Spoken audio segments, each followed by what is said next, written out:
கல்வி, ஒரே சட்டம் என்கின்ற இந்தியாவுக்கு விடுவில்லை. பல்கலைக்கழக துணைவேந்தர்கள் மாநாடு நடத்தும் ஆளுநரை கண்டித்து சென்னையில் கம்யூனிஸ்ட் கட்சியினர் போராட்டத்தில் ஈடுபட்டிருக்கிறார்கள். ஆளுநருக்கு எதிராக கருப்பு கொடி ஏந்தி அவர்கள் முழக்கமிடக்கூடிய அந்த காட்சிகளை பார்த்து வருகிறோம். ஆளுநரை கண்டித்து கம்யூனிஸ்ட் கட்சியினர் போராட்டத்தில் ஈடுபட்டிருக்கிறார்கள். பல்கலைக்கழக துணைவேந்தர்கள் மாநாடு நடத்தும் ஆளுநரை கண்டித்து சென்னையில் கம்யூனிஸ்ட் கட்சியினர் போராட்டத்தில் ஈடுபட்டிருக்கிறார்கள். ஆளுநருக்கு எதிராக கருப்பு கொடி முழக்கம் எழுப்பி இந்திய கம்யூனிஸ்ட் கட்சியினர் இந்த போராட்டத்தில் ஈடுபட்டிருக்கக்கூடிய சூழலில் அதன் காட்சிகளை ஒருபுறம் பார்த்து வருகிறோம்.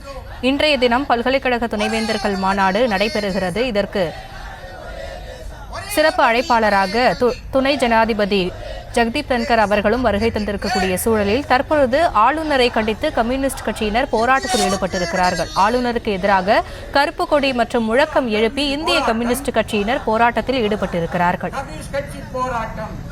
கூடுதல் விவரங்களோடு இணைகிறார் எமது செய்தியாளர் வெங்கட்ரமணன் விவரங்களை வழங்கலாம்.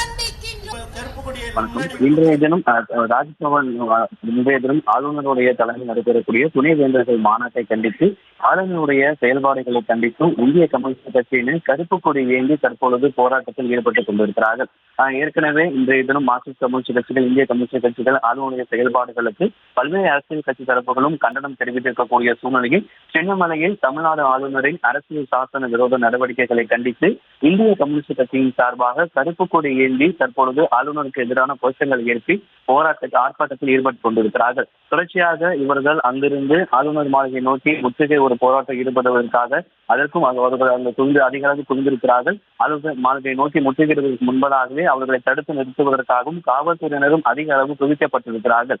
ஏற்கனவே இன்றைய தினம் சாஸ்திரி பவன் முன்பாக மார்க்சிஸ்ட் கம்யூனிஸ்ட் கட்சியினர் ஆர்ப்பாட்டத்தில் ஈடுபட்டிருக்கக்கூடிய சூழ்நிலையில் தற்போது சின்னமலையில் இந்திய கம்யூனிஸ்ட் கட்சியின் சார்பாக ஆளுநருடைய அந்த விரோத நடவடிக்கைகளை கண்டித்து இந்திய கம்யூனிஸ்ட் கட்சிகளும் கைகளில் கருப்பு கொடி ஏந்தி ஆளுநருக்கு எதிரான கோஷங்களை எழுப்பி தற்பொழுது ஆர்ப்பாட்டத்தில் ஈடுபட்டு வருகிறார்கள்.